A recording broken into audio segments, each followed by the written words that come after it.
Hi everyone, welcome to chapter 2 of our Rennes Le Chateau, southern France exploration.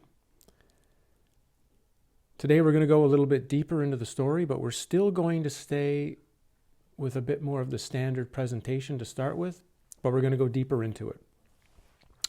We're going to be looking into some of the origin of this story in the 1700s, linked to one Marie de Negri de Hout Pool. We'll be looking into a bit in the 1600s and the paintings of Nicolas Poussin and formation of such things as the Compagnie Saint Sacrament, the building of St. Sulpice in Paris. We'll be looking at some very bizarre parchments, which are likely modern day forgeries, but forgeries of the highest order. And we'll be finishing with a look at alchemy, Nicolas Flamel, and the Hermetic alchemic aspect of this story. So we'll be tearing apart some of it, but we again need to look now at another layer of the initial presentation and see where that begins to guide us. Parchments, paintings, tombs, because we're also going to look at a tomb that was an Ark, and gravestones. Before I begin, I want to correct an error that was in chapter part 1. And that was, I had mentioned that the priest of the 1780s, who we'll be talking about more today, Abbé Bijou at Rennes Le Chateau, left a message in his prayer book where I claimed he wrote, Jesus of Nazareth was not born here. But I put a picture of it up on the screen, and if anybody was reading it carefully, you would see actually the words are, Jesus of Galilee is not buried here. It's a minor thing. It still fits into things I'll talk about in chapter 7 and 8, but I just wanted to point out for anyone who did see it that the actual writing says Galilee, not Nazareth, but it still fits in to the strangeness of the story and perhaps to detail about it. So let's begin. Remember, we're picking up the story here as the way it was presented since the 1960s, where a man named Gerard de Sade wrote what is now the most famous first book of Rennes Le Chateau, after having been given information from ones Pierre Plantard and Pierre de Cesaire in the 1960s, through the work of Neil Corbu in the 1950s. At this time are also, starting in 1964, are anonymous, strange documents being placed in the Bibliothèque in Paris, the main Paris library.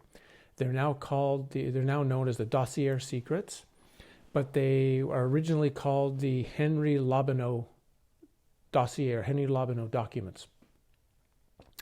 And they have all sorts of bizarre things being placed in them, genealogies of various lines.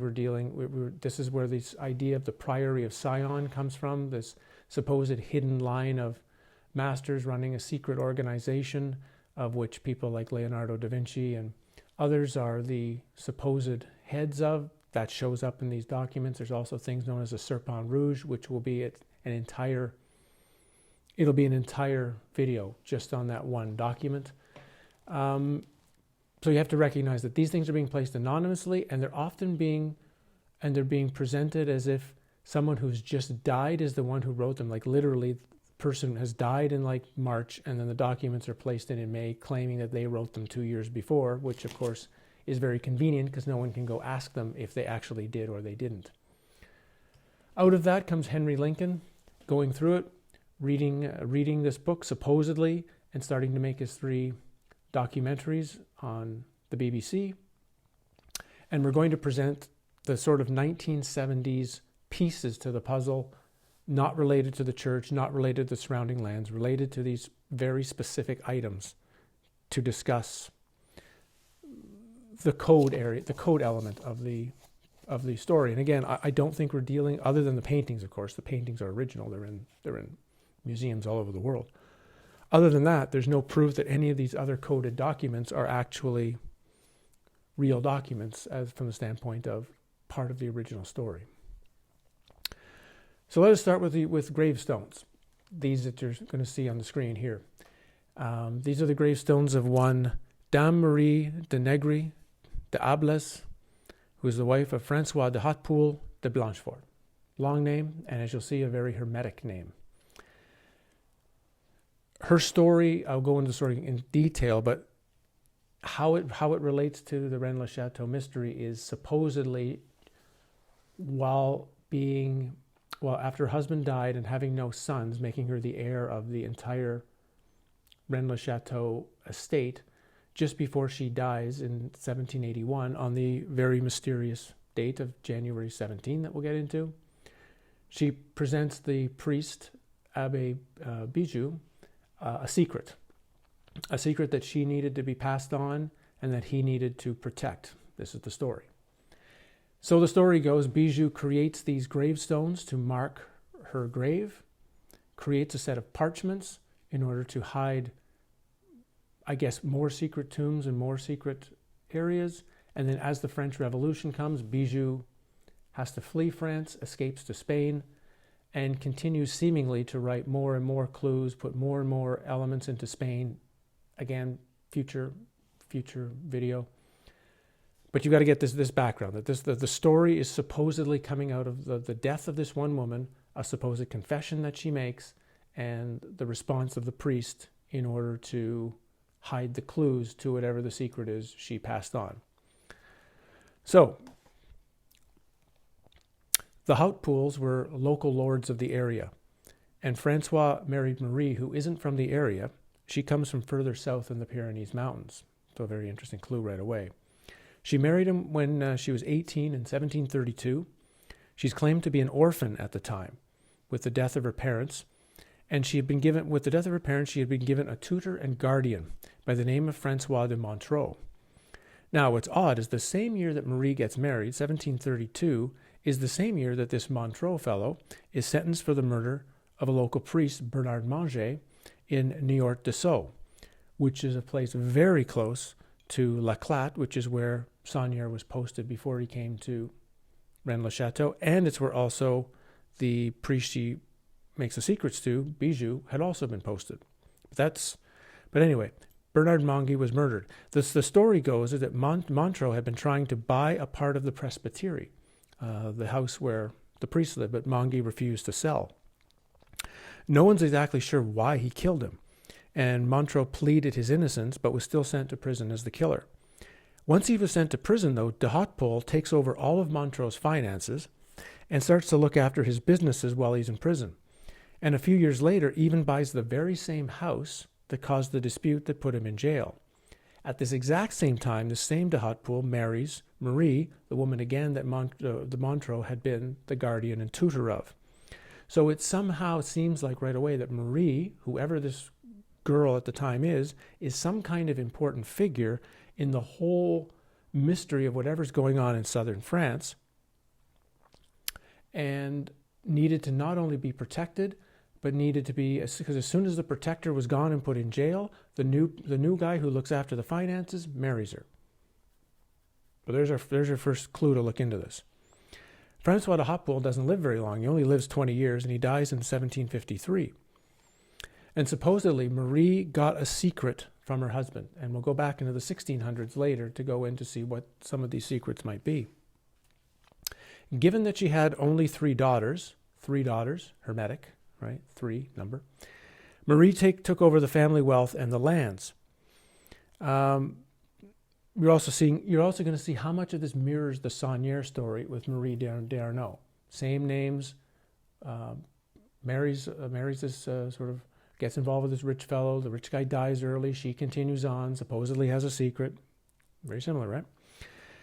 The suggestion is that Marie lives very quietly, but then started to have financial troubles and had to sell off her lands. Remember, Marie d'Arnaud, living in poverty, needs to sell off everything. Supposedly, Marie dies on January the 17th, 1781. Now, January 17 will come in the story as that's the date that Marie dies. It's the date that Senior supposedly has a heart attack or whatever happens to him in 1917. That date will appear again and again and again through the story. If you link it back, it is the feast day of Saint Sulpice, and the Church of Saint Sulpice is a very important factor in the story. It's also the date of, It's also supposed to be the day that alchemist Nicholas Flamel first managed to turn gold from mercury. So we're just throwing the importance of the date, that again, the date is a clue. When January 17th appears, you'll see it on priests' tombs, even though they didn't die on the date, but they're listed as if they did. So it's like a code running through the whole thing here. Again, all of this background story is presented in the strange Dossier Secrets from the Paris Bibliothèque. And again, the story claims that Marie then takes the secret that her husband gave her and passes it on to the priest Antoine Bijou on her deathbed in 1781. Now, Bijou was one of 4 nephews of the previous priest, Jean Bijou, so it's probably clear that he must have known Marie and her family their whole life. But anyway, because of that, Bijou is supposed to have, this is again the story in the Dossier Secrets, right? That Bijou recovers 4 parchments beneath the ruins of St. Peter in Rennes Le Chateau, because the church we're going to be focusing on, the Church de Madeleine, is sort of the second church. It's now the most popular, it's the most focused because of Seigneur, but the real church that was being used at the time, the main church, particularly of the nobles, was actually St. Peter in the actual chateau itself. So apparently this is where these parchments were found. Again, he flees in 1792, and so had to create a bunch of hidden clues in order to conceal the secret that was given to him. He hid the parchments, put a whole bunch of clues on the gravestones, and it was Seigneur who somehow magically managed to uncode them all, figure out where everything is, and get to the secret himself. So let's start with the gravestones. First question some people ask is, why does she have 2 gravestones? Which on the surface seems like a reasonable question, but of course the idea would be is that one would be a gravestone laying flat on the ground, the other would be a headstone. The one that's more like has a point or an arrow on top would be the headstone of it. The story claims that Seigneur found these gravestones in the Rennes Le Chateau cemetery, got the clues from them, and then hacked away the gravestone, hacked away the inscription. Because we'll see there are some stones in this Rennes Le Chateau cemetery that has a similar look to this, but have no engravings on them. They've been all hacked off. And what the engravings are supposed to be, the things you're seeing on the screen, are modern day presentations that can't be proven to be true. But this is the story that's being presented. The first question is Maria's nobility. So why is she buried in the cemetery? Because if she's royalty, which is what the family line she would be from, she should be buried in the family crypt, like all of the other nobles of the Hout Pool family.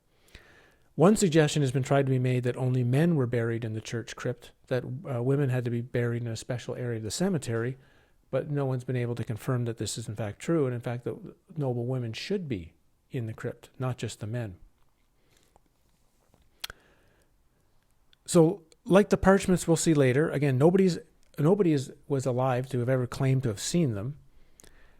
The suggestion is that there's an old book claimed to have been written in 1884 by Eugene Stuberlin, the local historian and astronomer, called La Pierre Graves de Languedoc, the engraved stones in the Languedoc. And this is, again, a book that's been placed in the Dossier Secrets. It's the only place it exists. And the book suggests that he went around the area, that this person went to the area and copied all of the local gravestones. Now, he was a respected astronomer. He wrote several books on history and the antiquities of the area. He has published certain books that are known to have existed, but there is no record of this one called Pierre Graves de Languedoc. Now, that doesn't mean he didn't write it. It's just, it's the 1800s. There are lots of books that were written that weren't officially recorded anywhere. But again, like everything in the mystery, then it can't be taken at face value because it's another thing we can't actually prove. Now, the book itself starts with a note because the book we have is a republication of the book, supposedly, not the 1884 original version, but a 1964 reproduction of the book, in which starts with a note from Abbé Joseph Courtelet of Varezel de Razay, a village very close to Rennes Le Chateau, dated April 1962. The inscription is, "The book by Eugene Stuberlin, edition of Lemieux 1884, having become very rare, and being perhaps one of the rare owners to have it in his library, I owe it to myself to satisfy the numerous requests of researchers to make a reproduction of the plates of the book, numbers 16 to 23, on the countryside of Rennes Le Chateau, and Alette, available." Now, we know Courtely was indeed the priest of Varel de Razay, and he died in November 1964, just 2 years before the documents are supposedly put in the Bibliothèque in 1966. Now, it's possible that he did actually write the note, that he did actually reproduce the book, but again, he's dead at the time the book shows up, so no one can go and check out and see, did he really do it or not? The book includes not only the engravings of the 2 headstones of what now became part of the mystery, it also includes an engraving of the so-called Knight's Stone, the one that was supposedly over the altar that Saunier found, that I mentioned in the last one, and that can be seen in the Rennes Le Chateau Museum. The text in the book, though, with the Knight's Stone claims, "The stone from the sepulchre of the princes Sagabert IV and Sagabert V and Bearer III in St. Madeleine Church." Now, there's no understanding of how Stuberlin in 1884 could have known who had been buried beneath the stone, which is supposedly one of the great secrets of Rennes Le Chateau. Supposedly, a few years later, Saunier pulls the stone up and no one has any idea there was a tomb or anything beneath it. So how could he, a few years before, have actually known who was buried under it? See the problem? We do know that the picture on the Knight's Stone is a genuine one, because the picture itself comes from a small, I guess you call it like a leaflet from 1905, the Bulletin of the Society of the Scientific Study of the Ode. However, that very same picture is used with now Stuberlin's signature and the date of 1884 added in this new book.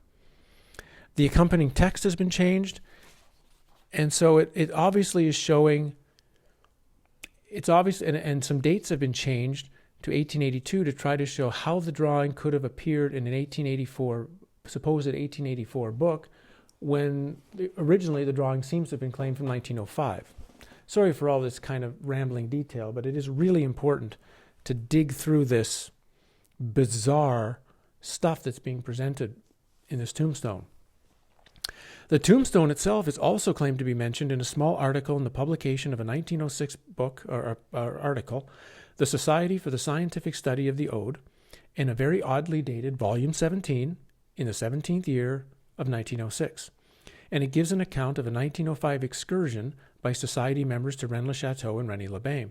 This short article mentions almost nothing of anything else in the area, but gives giant detailed description of these 2 tombstones, along with a complete drawing, the exact same one that appears in every other piece of the document. These exact pictures you see, those are the pictures of the gravestones that appear everywhere. They're exactly the same. There's no one has drawn anything a little bit differently. It's these. So, let's look at the gravestones. The first one, we have very, very, very bizarre text and very, very bizarre layout of the text.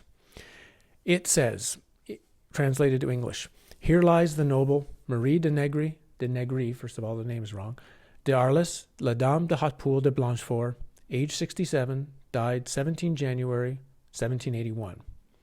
As you see, the name Negri, which is given an E instead of an I, and a very odd E at that.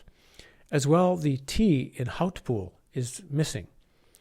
Thus, the matriarch of the richest family in the area did not get a stone with her name spelled correct. That's the first clue. Next comes some odd misspelled letters. You can see that there'll be 4 that are large and 4 that are small. The 4 large letters can only make pretty much one word in French, and that's mort. And the small letters combine to make the word épée. Those 2 words are death and sword, which would be a very hermetic term, death by the sword. The text also does not say rest in peace at the end of it, as it is claimed to do, because the word that signifies rest is oddly split, and the word catin appears instead, which is the French word for whore. So here now the gravestone of the matriarch of the great family, who had her name spelled incorrectly, with very strange letters placed on it, is now being called a whore. At the same time, in the top, she's suggesting she's noble. As well, the word poula is another French slang for prostitute. So Hout Pool, particularly without the T, can translate as high prostitute. This is another clue that what we are being presented here isn't really about some tomb of Marie de Negri. We're being presented a very different Hermetic marker. So if you look at this through Hermetic eyes, of course, the name of Marie and the prostitute instantly links you to Mary Magdalene, right? Thought of as the prostitute, but seen by the Gnostics and the Cathars as divine and co-teacher with Jesus. We see within her name itself, we all of a sudden get the Negri, black, and the Blanchefort, white, suggesting a Hermetic Freemasonic dual influence. The name can also be called Marie the Black, which would relate to the Black Madonna, right? The Black Madonna being Isis. And many churches in this area, not only de Marseille and a few others in the area, but I would think there's about 20 that either have or have had Black Madonnas as their main feature of the church. Her name is de Arles, but is not spelled that way. It's spelled de Arles. Arles, while being a town in Provence, it was the center of the original Isis worship in Roman times. And it's also very close to Sainte Marie de la Mer, where the Magdalene is supposed to have landed when coming from the Holy Land. So again, it seems like we have potentially a real person who, in the course of producing this set of gravestones and documents, is being used as some sort of marker. So probably we have a real person who has died and has been used as a marker, or of course we have the other possibility I don't want to get to in this video, that this was the Magdalene / Isis / whoever you want to talk about it, like the real figure dying in 1781, and that's the secret. But I'm just throwing that out as possibilities to play with as this goes on further. Again, another oddity on the stone, if you look carefully, is the date of death. Now, there is a death certificate that shows this woman died in 1781, but the presented stone has a very odd letter added, a 0, where a C should be. Thus, you can also read, instead of 1781, the stone can say she died in 1681. It's definitely can't be a mistake because there's no Roman numeral 0. So again, the date can be read 16-81. It could be read as 1681. It could have strange connection to that picture right there, which is the marker that Saunier put up in 1891 on his mission pillar, which if you turn it upside down would be 1681. It can also relate to the 681 code that's found in the Parchment that we'll talk about as well as Pax 681. Death by the sword, this mort epi, is a Hermetic symbol of how to reach the deep spiritual truth. One must, in a sense, chop off their own head. You must die to your egoic mind by symbolically chopping it off. Death by the sword. So, we look at that's one gravestone. Now we pull up, that was the headstone. Now we look at the gravestone. And on the gravestone, we see that there's some very odd things, like the PS on top, precum. The P and the S are trying to be saying it's related to this Priory of Sion, but could be related to a lot of other things. There's a question of whether we're looking at a spider or an octopus. For each have 8 extremities, but each of them would be a Hermetic symbol because Hermes Thoth carries the wisdom number of 8.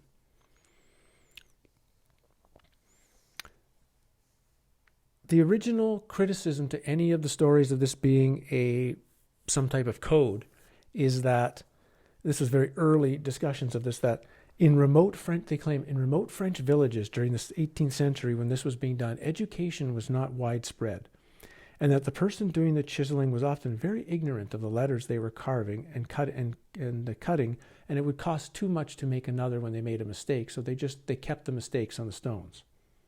Really. So this is for the richest family in the area, and as we'll see, ties to absolutely every secret society that's going on, not only in southern France, but in Paris at the time.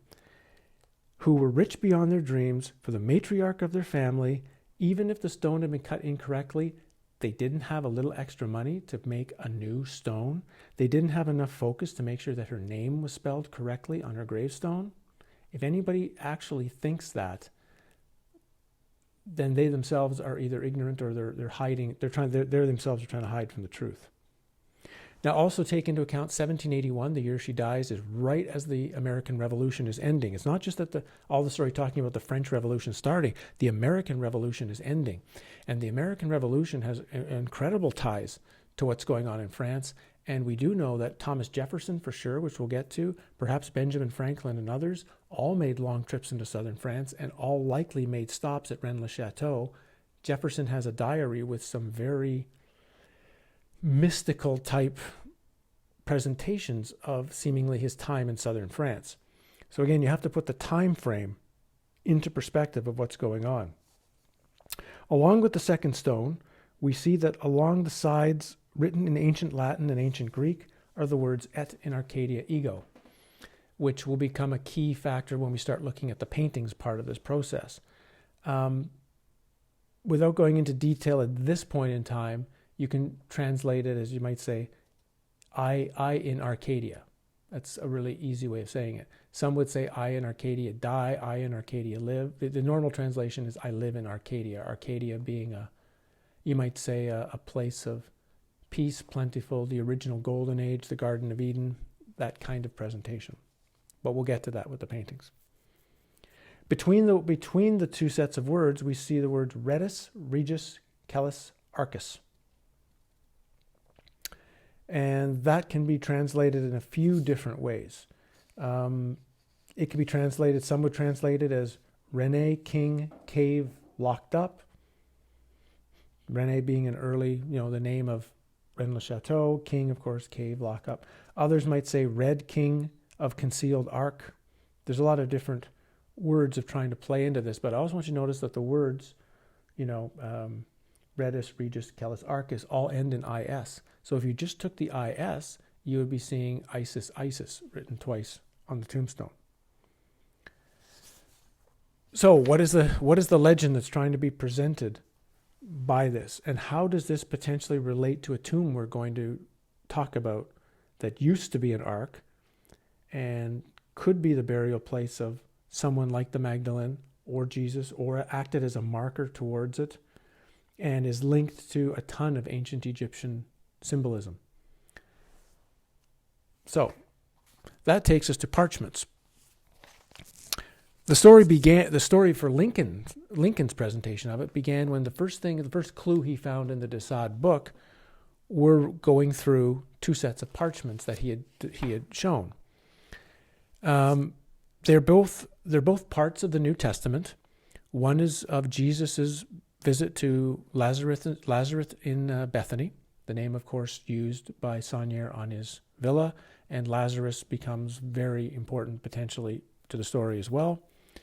The second one is of disciples plucking ears of corn on the Sabbath. But when you examine Parchment 1, Lincoln claimed to have noticed that several letters were offset, raised or lowered. And as he began pulling it out, he noticed that within the text was an easily French sentence that comes about. The treasure belongs to Dagobert II and to Zion, and he is there dead. Now the French, the final piece of the French, et la mort, can also translate to it is death. So it could also say lies there to Dagobert II and to Zion, and it is death, that the treasure is death. Then that links again back to mort ipi, death by the sword, some of these Hermetic ideas that we're maybe dealing with partially an alchemic story of transmutation and the Philosopher's Stone, along with a whole lot of other deep secrets. But that's the first presentation that Lincoln had found. He then starts to look at the second part. Well, actually, we'll go back to the first parchment. So within the first parchment as well, he began tracking crosses and pieces of the parchment. And without going into tremendous detail, you can read like his book, this one here, The Holy Place, if you want to get more detail on how he said he discovered the parchments. But he was able to find a large pentagram in the document here. He was able to find certain layouts, but it actually goes further than that. In the years since Lincoln, others have dug through. I happened to find a website by accident yesterday as I was doing some research on this, and they claim to have found hexagrams and various other geometric shapes and all sorts of mathematical codes and layouts in the way that the parchment has been presented and placed and angled, which means it's not some amateurs that just made this up. This parchment is highly thought out geometrically. The second parchment, Lincoln was only able to find a few things in it. Things like 8 small letters that were able to appear spelled out the word Rex Mundi, which of course is the evil being that the Cathars believed created and controlled the earth. He also said he found the words bread and salt, but it was no more. Just when Lincoln's team, though, was getting ready to shoot the first documentary, I think it was in 1971, Gerard de Sade sent him a claimed translation of the second parchment. He said that with the help of French code breakers and modern computers, the message in the document was revealed. And once I'll give you the translation in a minute, but when it was explained what the actual code is, and again, go into Lincoln's book to see the detail of the code, which includes all sorts of various substitutions of what they had taken here. It'll be up on the screen now. There will be, this is in the text, in the Latin translation of the New Testament text that's being used. There's a number of letters that aren't supposed to be there. They're just letters, placeholder letters sitting there. So when you took all of those letters out, those were the letters that were used along with the Rex Mundi code. Those had to be placed in, sort of placing the two together, and I'm going to say this really simplistically, but various substitutions had to be made. Substitutions had to be made to first create a code, and then after a certain number of substitutions were made, the remaining letters were then placed on a chessboard, and then a knight had to start at a very exacting place and then make specific moves only a knight could make to cover every single space on the board, so every single letter was used. The code is beyond incredible, as we'll explain in a minute, but this was the message that claimed to come out, and everyone who's looked at it kind of says this is probably the message that's intended. Shepherdess, no temptation, for Poussin, Tenure, hold the key, Pax, 681, by the cross and the horse of God, I reach this demon guardian at midday, blue apples. Lincoln was kind of confused, said he was confused about the code and how it was broken, so he took the parchment to English code experts in London. They claimed it was probably the most complex cipher they'd ever seen, and said that a computer could not solve the problem. There's just no way. And in fact, they were clear that the code used and the cipher used was actually unsolvable. And he said that the only way it could be solved is the person has the key. The person had to know what it was. Which makes it even more strange, because was de Sade just believing, was the information passed on to him that it had been broken by computers, and so he just passed it on to Lincoln thinking it was true? Was he a part of the conspiracy? Was it a part of, because if we take this back, these are the supposed parchments that Saunier finds in a cylinder in the baluster when he's doing restoration work, goes to Paris to St. Sulpice, and supposedly someone at Sulpice is able to read these particular parchments for him, which would mean the only way that's true is the exact person he goes to see at Sulpice knows exactly this specific cipher code, because if you don't know it, you're not going to be able to find it out. So the highly likelihood is these are not in any way, if Saunier did come across parchments, it's not these, because these would be unsolvable. So it's more highly likely that these are in fact forgeries, as was later claimed in the late 70s and early 80s, that Plantard and de Cesare faked these two documents. They claim, though, to have seen the originals that Saunier supposedly had and made these fake documents as a way of sort of presenting the original documents, but not completely. Again, like everything, the mystery is full of fake stuff, but as we'll see, the fake stuff seems to take you in a direction that's real. The first oddity is the ending of because everyone focuses on from the shepherdess to midday. But the blue apples at the end is thought of like as just an add-on, meaningless, though this is how Lincoln presented, as meaningless text, almost like the word stop at the end of a Morse code message. But why would a complex cipher, which is so intense, need to also add some useless words at the end? And they're not useless by any stretch of the imagination.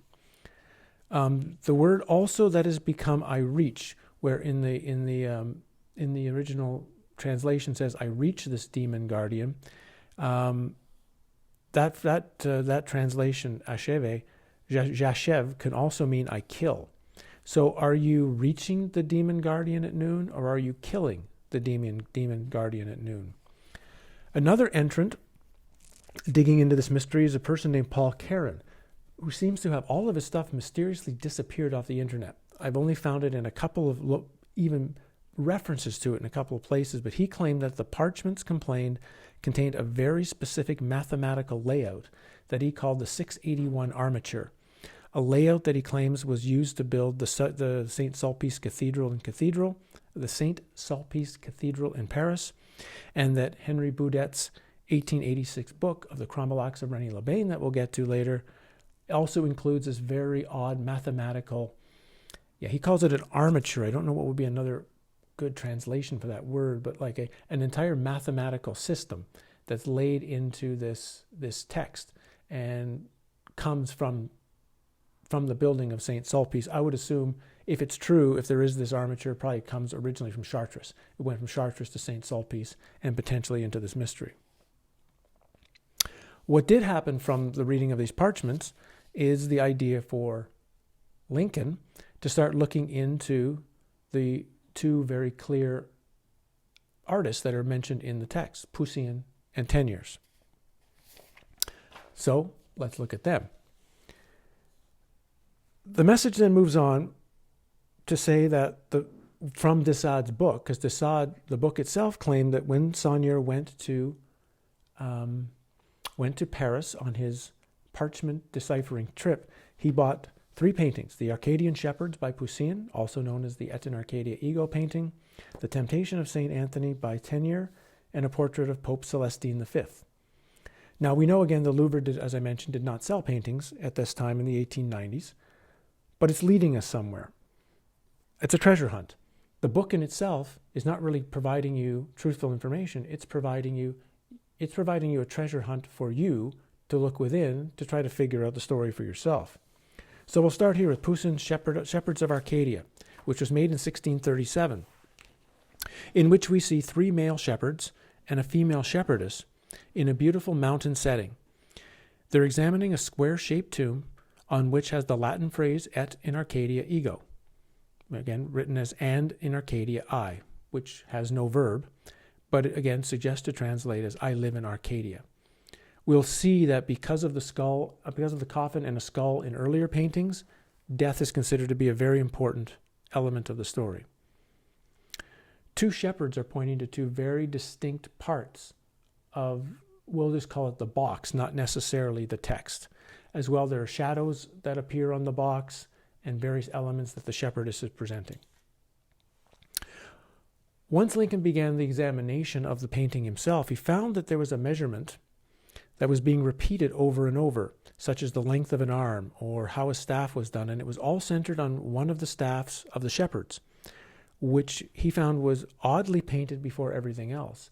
So something that appears in the background, right, would normally be painted first, and then you would paint forward. But in this case, something that's actually foreground is painted before many of the things that would be background, which indicated to him its importance.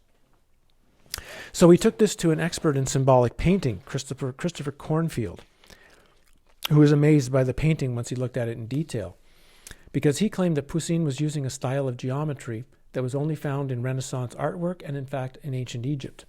And this was not expected in a 17th century painting. The key component was a pentacle, the center of which was the head of the shepherdess.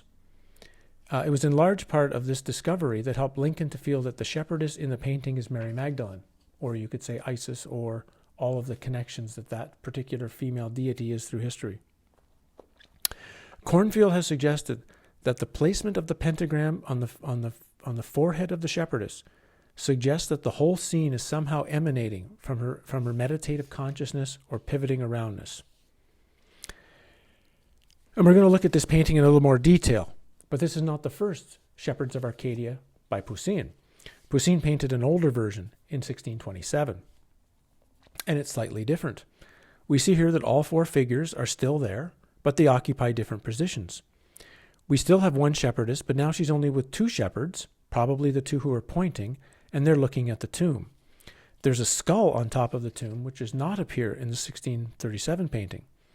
We have a third shepherd sitting on the ground off to the right, and he's looking toward the ground and pouring liquid from a container.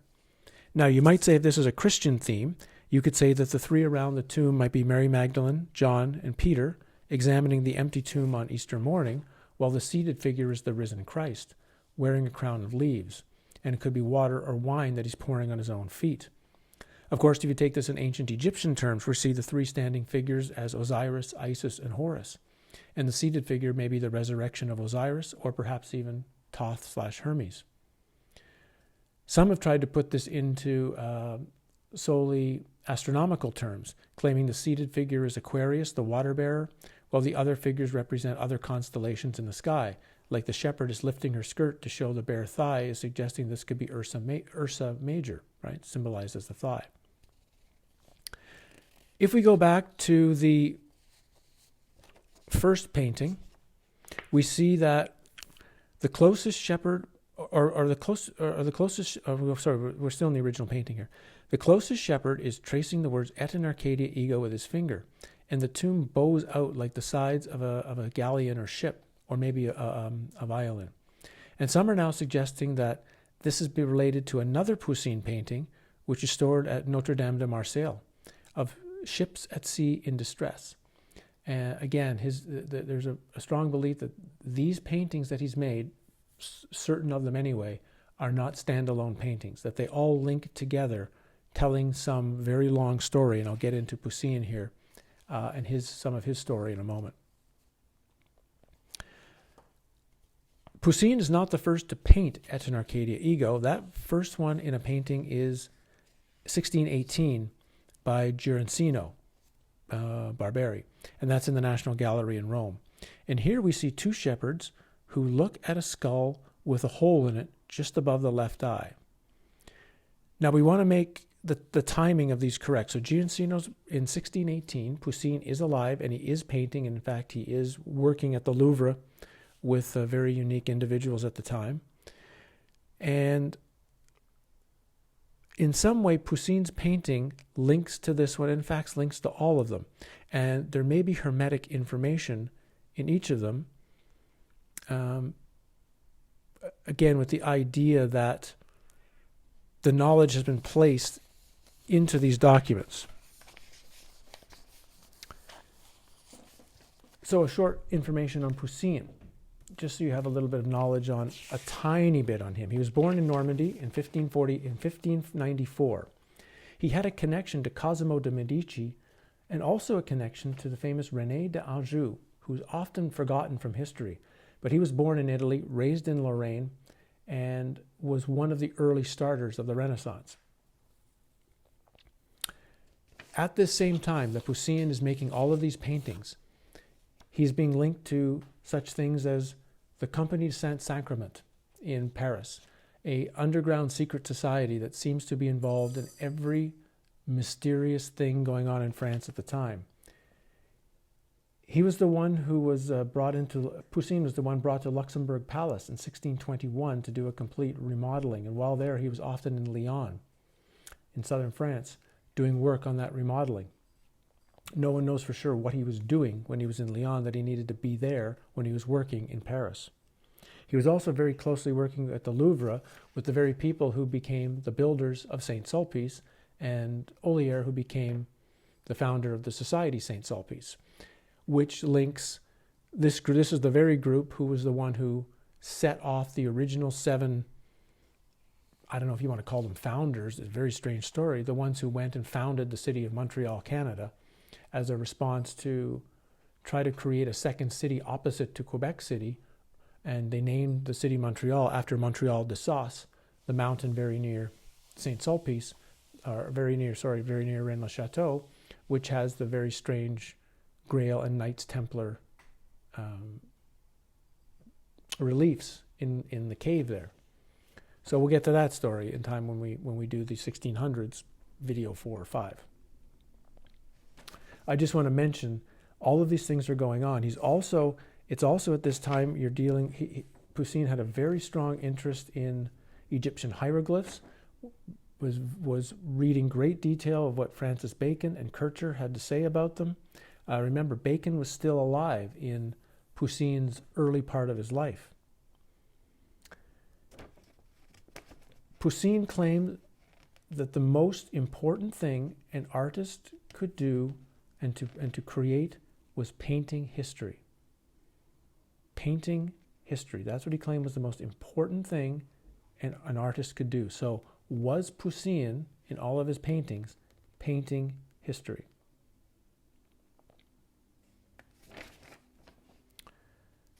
We can get into more detail in a moment. Let's now look at an Arcadia Ego. We're getting close to the end of our section here. You can see it's taking a while to get this information, but you can see that the depth of detail, and we haven't even got to the Ark Tomb yet, which is coming. So an Arcadia Ego we're seeing as one of these things that is moving through the story. It's been used often, even in later literary works, such as the motto of the Italian Journey by Goethe and the title section 295, Volume 2 of Nietzsche's book series Human. There was also the society called the Shepherds of Arcadia, founded by Lorenzo de' Medici in the 15th century in Florence, which was connected to Ficino's Platonic Academy and was connected to all the great artists of the day, from Da Vinci to Botticelli to Michelangelo, who were all members of that Platonic Academy. So it's no surprise that Poussin, who was living his painting life in Rome, had been connected to the founder of the Renaissance, and we'll see connected to all the founders of the secret societies in Paris, would be a part of an Et in Arcadia Ego society. Again, it's odd because the phrase has no verb. It reads as, and in Arcadia I. Now, given again that the tombs and skulls appear in the paintings, it seems to indicate that death is involved, that death is what lives in Arcadia. So again, what is Arcadia? In Greek mythology, it's presented as a far-off, isolated land, what you get to that is high on a mountain that must be climbed like a ladder. So connected here to Jacob's ladder and connected to far away a journey. Due to this lack of contact with the rest of the world, the people who lived in Arcadia were said to be pure and unspoiled, who spent most of their time enjoying simple pursuits, singing and dancing, which would, of course, in some way be reflected of the highest self or the deepest self. For Roy Norval, the guy who wrote Hermes Unveiled, he claimed that to say one lives in Arcadia is actually a mystical statement. It's similar to saying one has complete knowledge of the self or absolute knowing. And the only way you get there is by death of the small self, symbolized by the tomb, the skull, or words like mort epi, or death of the demon guardian being the egoic mind, or the parasitic influence that blocks the true knowing. As well, the one ancient god claimed to have said to live in Arcadia, that was Hermes. So to also say I live in Arcadia can also say I live with or I am Hermes. We'll see as an interesting side point now that perhaps Arcadia is not just a mystical Greek place, that it might have an exact location. That location could be the area of southern France. So while Lincoln was doing his work uncovering the paintings of Poussin, just as he's getting ready to film his part of his documentary, another envelope comes from de Sade, dropped in his mailbox. In this were pictures of a tomb a few miles from Rennes Le Chateau, near the village of Arques. Arques, of course, is originally a Cathar name spelled Arques, and you can still see that on local road signs. Specifically, the tomb was on a farm called Les Pontils in an area known as Péroles. So Lincoln drove out there, and of course was amazed by what he found. that on the hill described was a tomb almost exactly the same to Poussin's painting in almost exactly the same surroundings. In fact, even the stone that the shepherd rests his foot on in the painting is there in front of the tomb on the hill. As Lincoln described it, the fictional tomb in the fictional landscape had become a real tomb in a real landscape.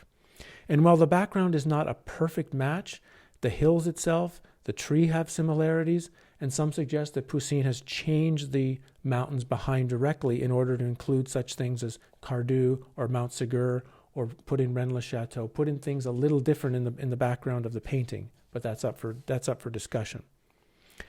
And as for the tomb itself, while it was quite old, it was found to have been covered by a layer of cement, so that if an inscription did exist on it, at least in Lincoln's time, it couldn't be seen. There's a standing stone right across the road from it, known locally as the Pierre Dressée, the dress stone. The day after Lincoln had been there to view the tomb for the first time, someone had tried to dig the stone up, which indicates, to at least on the Lincoln story, that he was being followed and being watched on everything he was doing. Amazingly, the tomb is no longer there. The hill is there, but the tomb isn't.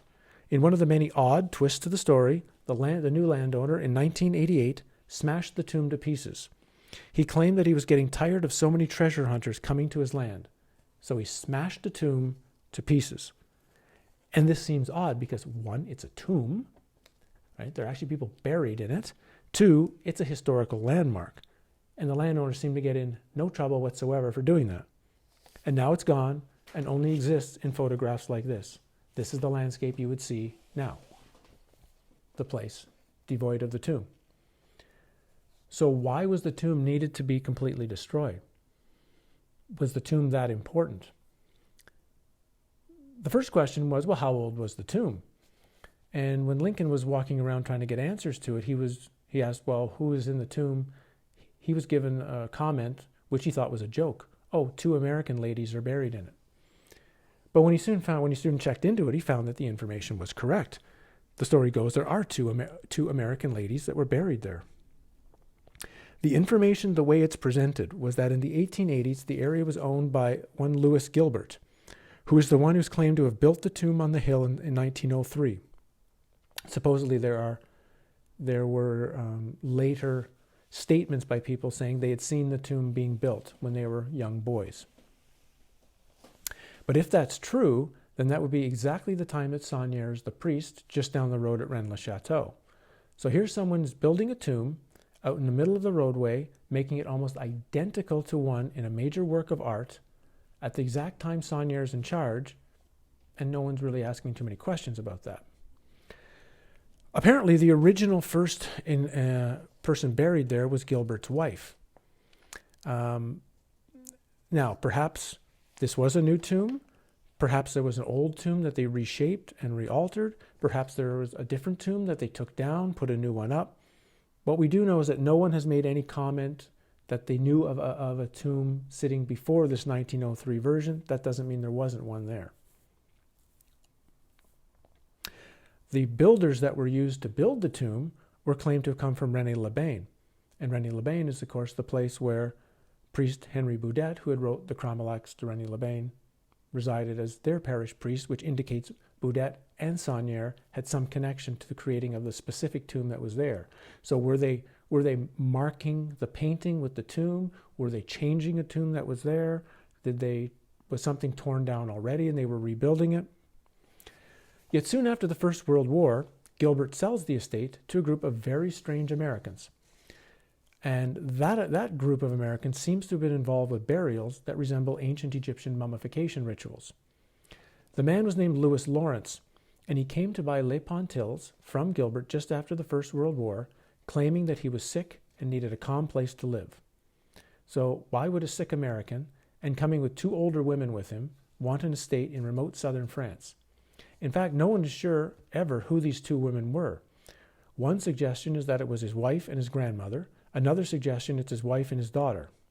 But after Lawrence takes over the land, Gilbert's wife was taken out of the tomb in 1621, and she was transferred to Lemieux. So now supposedly the tomb is empty. Lawrence runs a very small electrical and chemical business in the Pyrenees using a bee as his logo. which is the same, which you'll see the same B in the first Et in Arcadia Ego painting. Yeah, there it is. There are some suggestions as to who Louis Lawrence was, the oddest of the suggestions being that he's Lawrence of Arabia.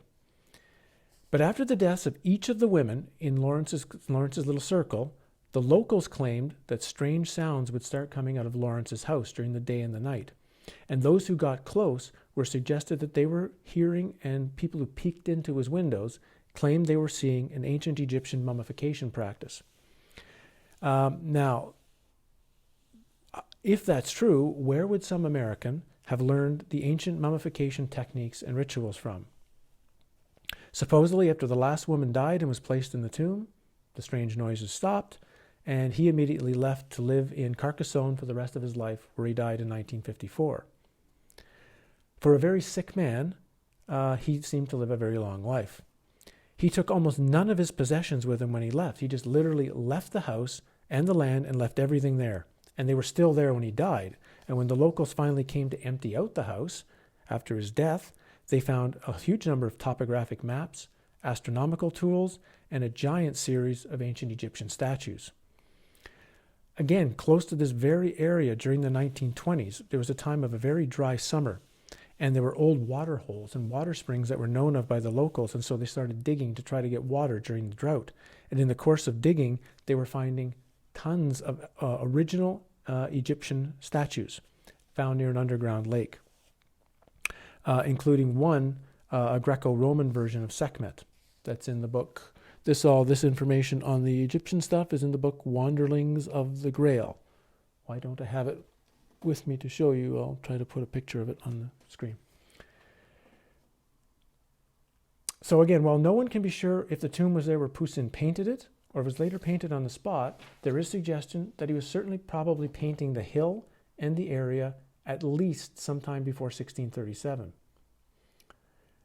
What adds more weight to the importance is that if you look at Poussin's grave in the Basilica San Lorenzo in Rome, there's only one painting that sits on that tomb, on his tomb, and that's the Shepherds of Arcadia.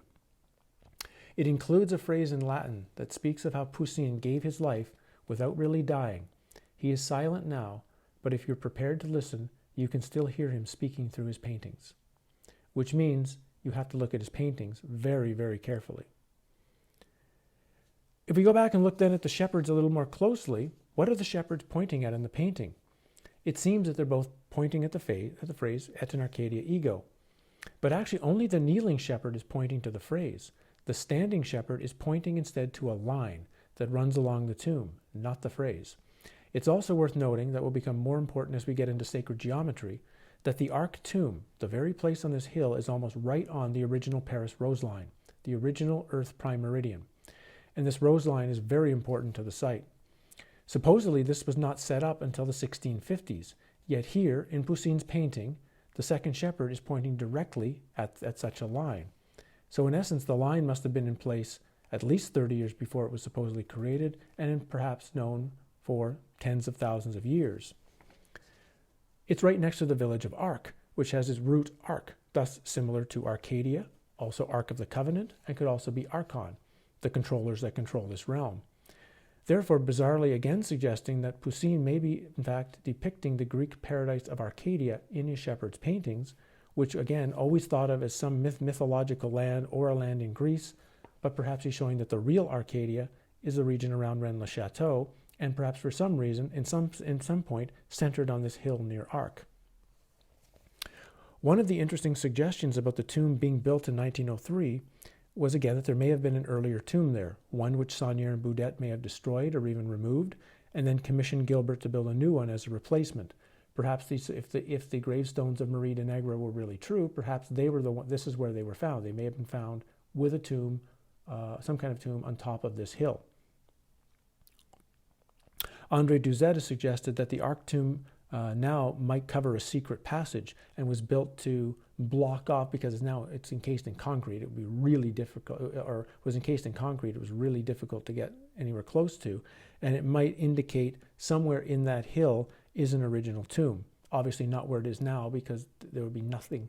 There's nothing on the spot. You'd be easily able to find a passage there, but it might have indicated somewhere in that hill or in the surroundings is an entrance into that hill. Another odd link between Poussin and this very location comes from some more odd events. And that comes through the city of Florence and the French finance minister. There was a very mysterious letter sent by Poussin to Nicolas Fouquet, France's minister of finance during the reign of Louis XIV. Fouquet's younger brother was sent on a secret mission to Rome in the spring of 1656 to get a letter to Poussin and then bring back the response, of which Poussin suggested that he had great secrets to share. I can put a link up as to where you can read the whole document. Shortly after this letter arrives, Fouquet is arrested and is imprisoned, and is quite possibly the famous historical figure known as the Man in the Iron Mask, a prisoner too important to kill, yet too important to be allowed to speak. As soon as the arrest was made, we know that Louis XIV goes right away and gets a copy of Shepherds of Arcadia. He keeps it in his private study, where only he can view it. We had another interesting twist, is that famous alchemist Robert Fludd came to Marseille to tutor the Duke of Guise, who later married Henry Catherine of Joyeuse, who owned the chateau at Couisa, just near Rennes Le Chateau, and the surrounding area, including Arques. The Duke of Guise conspired against the French throne, was forced into exile in Italy, where he lived in Florence, and was looked after by the Renaissance Medici family. After he died in 1640, his wife was not allowed to return to France unless she first consented to sell specifically the areas of Couisa and Arques to the French crown, which was then sold in 1646, a very important date because that is the exact year that St. Sulpice is started to be built. She sells it to the nephew of the Archbishop of Narbonne. So again, this is all also happening at the time of the sacrament, the time of St. Sulpice, and the time that Poussin is painting. The Duke of Guise, with potential all this information and the ownership of the land of Arques, is living in Florence, while Poussin is painting in Rome. And why does the French crown so badly want ownership of this land so desperately? I hope we have enough time to get through this. I've only got a certain amount of memory on each of my videos, but we're going to try to hopefully get through this before it runs out. We want to look at this in a couple of new ways. Another painting that needs to be looked at of Poussin is one called from a segment called Four Seasons, and particularly the one that's called Autumn. It's often labeled as Grapes of the Promised Land. And here we see a setting similar to southern France, where two workers carry a load of blue grapes on their shoulder sticks. One is also carrying a dead animal. As if coming out of the grapes, you can see as if this is appearing from the grapes, there's a ladder with a woman halfway up picking fruit. I mention this because of the odd words at the end of the second parchment, blue apples. Sometimes thought of grapes, blue grapes are said to be a Cathar code for the Holy Grail. Added that there's a ladder coming out of this, which of course can be seen as Jacob's ladder, that of which he climbs from earth to heaven to meet God or the absolute self. And Saunière placed the very famous words from Jacob from that dream, "How dreadful is this place," at the front of his remodeled church in Rennes Le Chateau that we'll get to in chapter 3. Of course, the promised land being mentioned in this painting would be Arcadia. Also interesting is that there is an abbey in Zion, Switzerland. Exactly how did that town get named by that? We have no idea. Which has a relief of Jesus on the cross, surrounded by grapes, with two men carrying grapes on their shoulders, almost exactly like is found in this Poussin painting.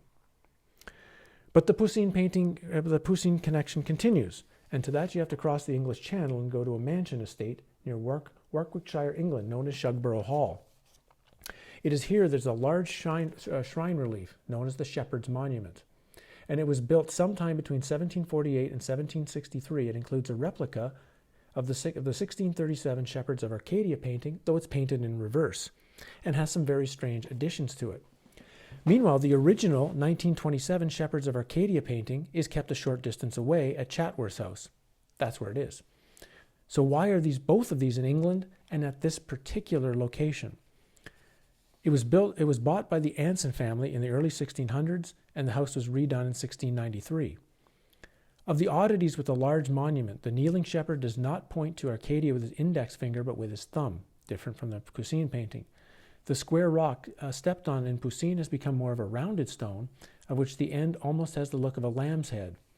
On top of the tomb is an extra casket with a leaf symbol, which could refer to the first Poussin painting, for the small casket is bowed and similar to the first tomb in the 1627 painting. The casket covers where one would see the mountain in the 1637 painting. Is this the suggestion of a tomb in that particular mountain? And if so, which mountain is Poussin painting? The odd changes to the relief at Shugborough was inferred that the Dutch artist who was commissioned to make the monument supposedly only had the pencil sketch from Lady Anson to go by, which is seen in a painting done or sketch done of her. That's one possibility, but it's more likely there's a giant clue in this. And everyone in the Rennes mystery and the Grail mystery come to this look at this monument because of some strange positions. The fingers touch an N and an N and an R in Arcadia, and carved beneath all are the letters O-U-O-S-U-A-V-V, with a lower D starting and an M placed at the end below the lines. Only the last V does not have a dot. You'll see there's a dot with all the letters, but no, the last E does not have a dot. Many have, hundreds, thousands have tried to solve this code, including Charles Darwin and Charles Dickens. They all speculated it revealed the location of the Holy Grail. Certainly no one so far has publicly seemed to have solved it. The library in Shugborough seems to have, again, does not have the original, but does have a pencil sketch of the 1627 original version. So these paintings are really important. But as he was there, as Lincoln was going through, Lincoln found out that Shugborough Estate also has a specific painting by Tenure, because this was a problem. It also said the Poussin painting and Tenure, no temptation. And there was a first problem of there's many of the temptation of St. Anthony, but was it a Tenure the older or his son Tenure the younger? There's many paintings done by the Tenure of St. Anthony, and it was hard to know which painting is being referred to. But at Shugborough is one specific Tenure painting called St. Anthony and St. Paul in the Desert. And it's one of only two Tenure painting where the saint is not being tempted. That links to the Parchment document. Lincoln somehow felt, unknowingly, as a feeling, that this is what the Parchment translation was referring to, this painting. So again, why does the estate in far-off England seem to have copies of all the main paintings of all the mysteries of southern France? And if you look at the Tenure painting, it has a tomb-like rock in the center with a stone step beside it, very similar to the way Poussin does. If you look at the painting and the books on the ground, the staves, the bird is thought to be a crow that has a gold coin in his mouth, while St. Paul has his hands open as if the coin is being flown to him. It's hard to know what the key is in this painting, but there's no question there's a ton of symbolic information in this particular painting as well. Just due to the time factor, I'm going to skip over and mention it briefly at the end. So I want to point out a couple of key elements of the Hermetic and Alchemic pieces to this story while we still have a few moments. Again, a lot of the story centers around Nicholas Flamel, who has interacted through the story directly through the Emma Calvé purchase, because she purchases the estate believed to have the hidden documents that Flamel looked through. His house is oddly the oldest stone house left in Paris, as if for some reason no one through the ages wanted to tear it down. Going through 3 or 4 stages, Negretto, Albedo, Solutio, and Rubedo. Citrinius is the middle stage.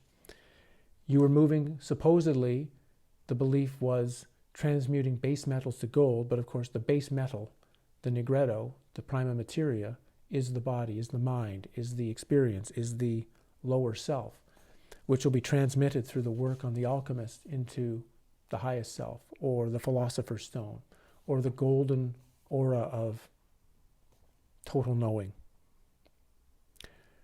Because at the time of religious persecution, all alchemists and hermeticists had to use strong symbolic detail if they were going to put their message down in any books or any paintings or any reliefs, so that none of them would be killed for trying to pass on their knowledge.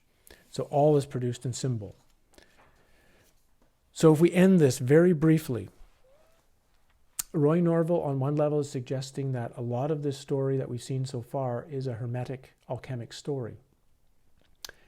and suggests in Poussin's case that similar to the writings of Herman Melville was writing, for example, the story of his awakening in Moby Dick. If you can actually read Moby Dick through the eyes of what it means to awaken, where Moby Dick is the egoic mind, the screen of the screen of the egoic mind, where everything that the whale represents what's false, and Ahab is Herman Melville breaking through the egoic wall.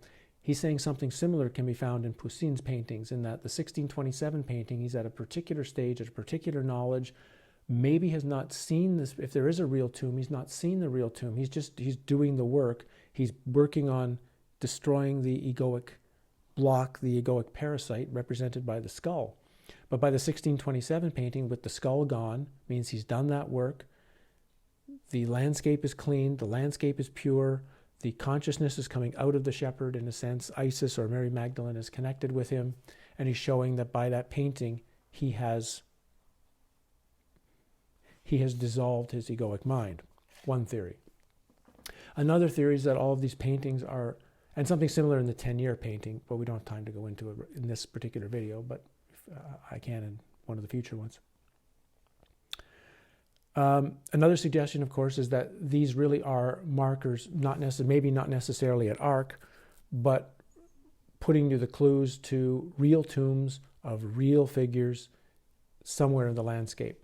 That stories like the original Rosicrucian stories of the tomb of Christian Rosenkreuz, supposedly coming out in 1614. Again, right at these documents, the Fama Fatirius and all of the early Rosicrucian documents, right during this time period of the early 1600s, right during the time Poussin is beginning to paint, right during the time all of these secret societies in France and other places are being formed, right at the same time when the first Arcadia Ego painting comes out. These all can be linked to, again, documents to a potential real tomb, to a real secret. You've got another possibility, of course, that these things are one of the really weird theories is that Poussin was painting the original founders of the people who were going to go to Montreal and form Montreal. There's a whole gigantic book, really well researched. Don't fully agree with it. Who's the author? I have the book on my shelf. Francine Bernier, The Templars' Legacy in Montreal. But that's another possibility, and she goes into tremendous detail on the possibility of the story relating to the Holy Grail, and the Grail being somehow in the Rennes Le Chateau area and then moved to Montreal. A lot of people have tried to take the story, move it into Oak Island, and the story of the famed money pit and the very bizarre goings-on of Oak Island. I'm not big on that theory, but you can't discount it. No theory at this point can be fully discounted, only that we've got, as you can see, quite a strange, mysterious set of clues, paintings, parchments, grave tombstones, and possibilities. But certainly there's no question it's linking to New Testament information. The choice of the two parchment things are also interesting. The one was Lazarus at Bethany. Of course, Lazarus was raised from the dead by Jesus, and there's certain Hermetic information in that it's not a literal death, that again it's this symbolic death of the self, that somehow Jesus was there to facilitate Lazarus's transformation into a Hermetic initiate, or you might say being of total knowledge, right? That's the story that's being presented. So if you look at it from those eyes, it can be that story.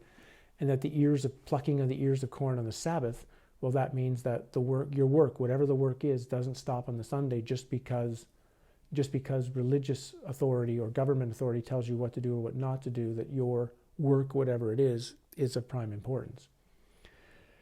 I'm just presenting that because I want to get some of the alchemic layer also churning in your mind as one possibility of the story, but we also, like I say, are possibly looking at the mystery of a real location with real tombs, with real links to ancient history, because Poussin is saying he's painting history. We will have to get into some of the other theories, though, like that include the time travel theory of the two towers, being one tower in Rennes Le Chateau, one tower in Spain, being related to some sort of time travel facility.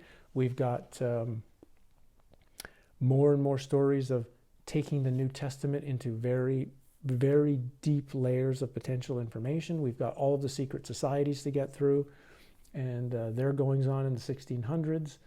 We've got all the information on the Holy Grail to get through. So there's a lot to go. But this, I would say, this is you've got the foundation now. If you've watched these first 2 videos all the way through, good on you to start with. And you've got a pretty good foundation to the story.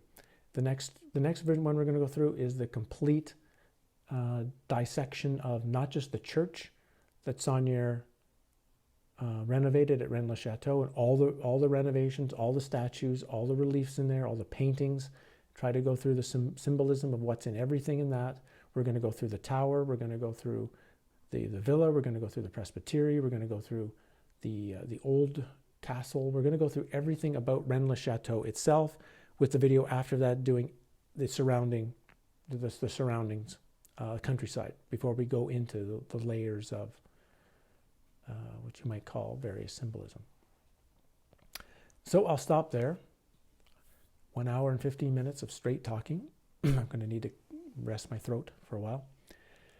Thank you to all the subscribers, to the people that are leaving comments, to the people that are having things to share and are liking what I'm doing. I appreciate it. Again, we don't know how long our time is here, and we have to use our time right now very, very wisely. And I feel that this information and this story is not just a distraction. This is not just something to keep your mind busy as a little break. That this, when we get to this 7 or 8 chapters from now, we'll be getting to things that are very much in tune with what's going on right now. And perhaps we'll start to see some of what Saunier and Boudet found or created or did takes us right to where we are and the experiences we're having right now. So again, thanks for all that. There'll be another 3rd version of this again next Sunday when I have time to complete the last bits of research on that for you. Get a couple of things out, smaller things out during the course of the week. Thanks again for joining, for your support. And subscribe, like, check out the books on Amazon, etc. And we'll see you shortly. Cheers.